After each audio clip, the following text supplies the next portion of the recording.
It is such an honor and a privilege to be able to talk tonight about a very important issue, and that is child sexual abuse. Voice Today is breaking the silence and the cycle of child sexual abuse, and one of the most important ways that we are doing this is to educate adults on how to predict and how to prevent child sexual abuse.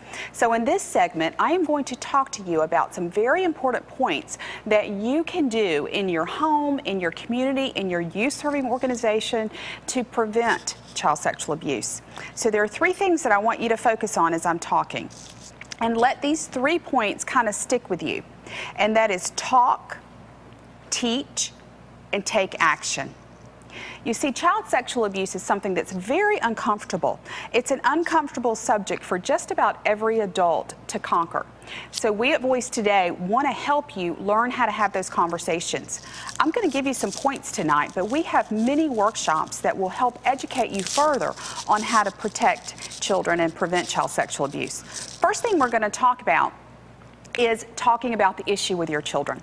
If we know that 1 in 4 girls and 1 in 6 boys will be sexually abused by their 18th birthday, then we need to explain to our children that this is a risk that's in their life.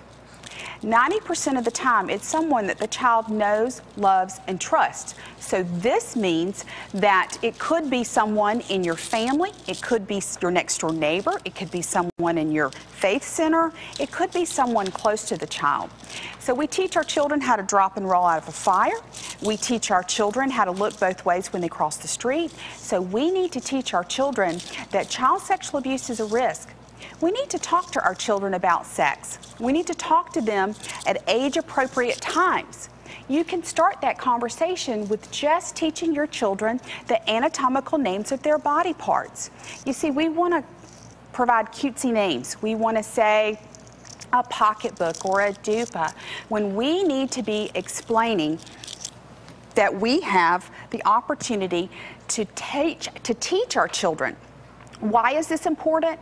This is important because if your child is sexually abused and they cannot identify the proper anatomical names of their private parts, then they cannot get justice in a court of law. We need to be monitoring one-on-one interaction between an adult and a child. You see, when children are left alone with an adult, they're very vulnerable. And we don't want to teach them not to trust people, of course not.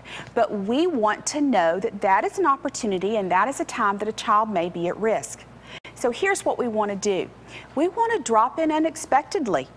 We want to ask the child, how was the visit? How did the time go?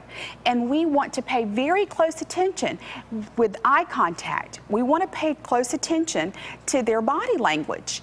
We want to see how comfortable they are. And we frankly just need to ask a child, has anyone made you uncomfortable? Has anyone ever touched your private parts? You see, these are very difficult conversations that adults are not having with children, that parents aren't having with children. And it's really that easy, and you really have to be that direct. Next, we really want to educate children that child sexual abuse, anytime an adult touches their private parts, shows them pornography, discusses sex with them, exposes nudity to them, exposes themselves, or asks the child to expose himself to them, anytime that adult perhaps would do anything that would invade their personal boundaries, and that could be child sexual abuse. Even if the child has a question, even if they're not sure, they need to be encouraged to come and talk to you about it. You see, we as adults, sometimes even at family events, we'll force a child to go and hug a family member or go sit on another family member's lap. We need to give that child the privilege and the permission to be in control of their personal boundaries. Can I get Catherine over here real quick? I want to teach you guys very quickly how to teach your child about personal boundaries. Catherine, are you comfortable right now? Can you get Catherine in the shot? Are you comfortable? Talking to me? Yes? Okay. Are you comfortable now? No. You see, what I have just done, thank you, Catherine, you can go back and sit down. What I have just done is I have taught Catherine where her personal boundary is. Now, you might want to back up. Everybody has a different personal boundary, but that's the space that she has the right to protect. That's the space that Catherine can have some antennas go up. You see, we need to teach our children to trust their intuition, trust that uh-oh feeling. Trust that feeling when they're not comfortable with someone. We should never, ever discount a child's disclosure of being uncomfortable. The next thing we want to do is we want to monitor computer usage. You see a computer in a child's room behind closed doors, that creates a great risk. Why? Number one, you've got pornography. Continual exposure to pornography for a child can create an addiction. Children as young as 10 years old, we are hearing, are becoming addicted to pornography. This is very dangerous, and it has the same impact as a drug. So we need to make sure that we are protecting our children from pornography on the internet. We can do that through monitoring software, checking the history, having some rules around that computer usage. The other danger is predators. We have predators that are looking for our children, believe it or not, looking for our children online. So we need to protect our children. We need to know the chat rooms that they're in. We need to know who their friends are on their social networking sites. We need to be a friend on all of those social networking sites. I know I'm asking a lot of you parents, because I myself too are very technically challenged, but we're going to have to learn some things, and Voice Today has great internet safety classes to teach you what to do to keep your child safe. You see, the problem with pornography is it's evil, it's evasive, it's anonymous, and it's creating more and more child-on-child abuse, which is also horrific. Okay, I've given you a lot of information. We want to continue to teach our children that not only is it a crime for an adult to fondle or have sexual relations with them, but it's also a crime for someone who is 3 years or older to invade their private space. So you need to be talking to your children. We are leaving our children inadvertently in very risky situations. When children are playing video games in the basement and we're not paying attention, perhaps they're behind closed doors at music lessons and we're not paying attention. Perhaps they're having to get in a car alone with an adult and drive down the street. We're not paying close attention. These are all situations that really very inadvertently we are putting our children at danger, and that could be prevented. And so I hope that I'm helping you just open your eyes to some things that you can do in your home, some things that you can do in your youth serving organization. We are very excited at Voice Today because we have just received a report from the CDC in conjunction with the U.S. Health Department, which has put out some guidelines on how to prevent child sexual abuse in youth serving organizations. There are so many policies and procedures that we need to pay attention to. And as adults, we need to pay attention to whether our youth serving organizations, whether the places that we're taking our children, what are their policies? How do they vet their employees? How do they vet their volunteers? These are questions that a lot of people aren't used to asking when they pick out a ballet studio, or they pick out a karate studio, or they pick out a daycare center. So we want to teach you the questions that you need to be asking to make sure that your child is truly, truly safe and truly being protected. It is also very important that you act on suspicion. If you suspect a child has been sexually abused, it is your responsibility. We are so excited that the Georgia legislature has just passed and increased mandatory reporting laws. So not only are teachers and doctors and nurses, but really anyone, be it an employee or a volunteer working in a youth serving organization, they are a mandated reporter. So we just want to encourage you, and I know it's difficult to pick up the phone. I know it's difficult, and you're a lot of times sometimes you deal with fear of what if I'm wrong, what's going to happen to the child. We have to trust that it is our responsibility to report our suspicion, and then it is our responsibility to let those that are experts in the field. We have law enforcement, we have counselors, we have forensic examiners, we have people who are experts in determining if that child is truly at risk and there is something going on. So we have to trust our system, and I know that's difficult to do sometimes, but that's so important and just a very important point in protecting a child. Just real quickly, I only have a few more moments, but I oftentimes get asked, what are the signs of child sexual abuse? There sometimes are no signs, so please take what I'm going to tell you in, there's not, everybody reacts differently, but I want you to understand that if you see a drastic change in behavior in a child that cannot be explained, then that might be a sign of child sexual abuse. It might be lying, it might be wetting the bed, it might be acting out in anger, it might be withdrawal. These are behaviors that you just don't need to dismiss, but you need to ask the child.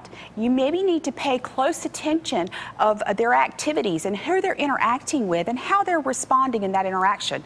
So it is so important that we protect a child, that we be that safe person in a child's life because they're depending on us. You see, if we can protect their innocence, we can put them on a path to entering adulthood with their sexual boundaries intact and really have a good start in life, because hurting people hurt people. And adult survivors, I'm asking you to break your silence too. We are about to go to a song called I Found My Voice Today. I am so excited that Teal Montague, God sent her to Voice Today and really gave her this song, and it is our rally cry. It is a song that I hope if you're an adult survivor will really minister to you. It is a song that I hope that if you're a child, that it will empower you to get your voice and never let anyone take your voice away. I want to thank Lynn Stallings with Atlanta Workshop Players for sending such wonderful talent. I want to thank Verna Law. Verna Law has been amazing in directing this effort. Really just called her and I said, I know God has given us a song, and my heart says that children need to sing it because this is the innocence, this is a reflection of the innocence that we want to protect, and this is why we're working so hard at Voice Today. So I want to encourage you to go to voicetoday.org and to listen to my Power of Protection points. I just touched on a few here tonight, and enjoy our wonderful singers. This is the voice choir that I'm excited to present to you.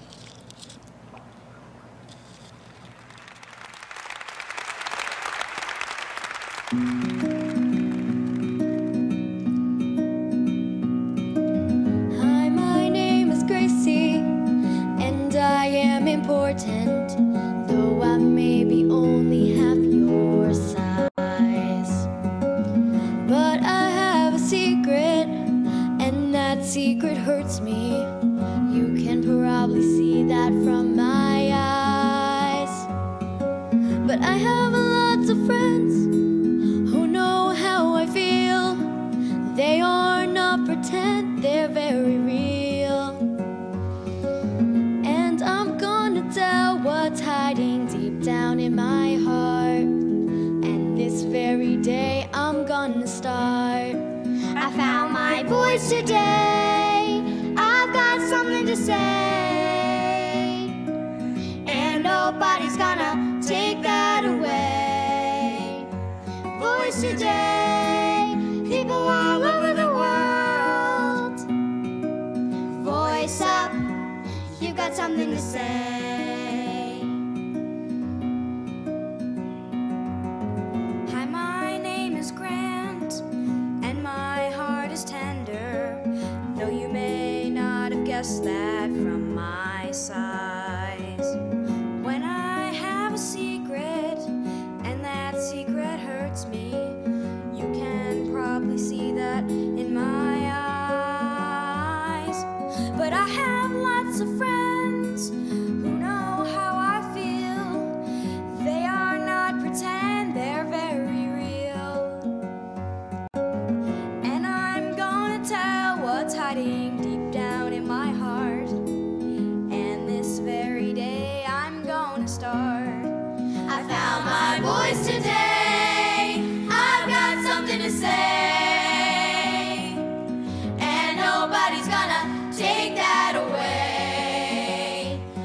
voice today, people all over the world. Voice up, you got something to say. Hi, my name is Catherine, and I am important. Though I'm only one, you'd be surprised. I am one of millions who may have a secret. You can probably see that in my eyes. But I have lots of friends who know how I feel. They are not pretend, they're very real. And I'm gonna tell what's hiding deep down in my heart. And this very day I'm gonna start. I found my voice today, I've got something to say. And nobody's gonna take that away. Voice today, people all over the world. Voice up, you got something to say. Get your voice up, you got something to say.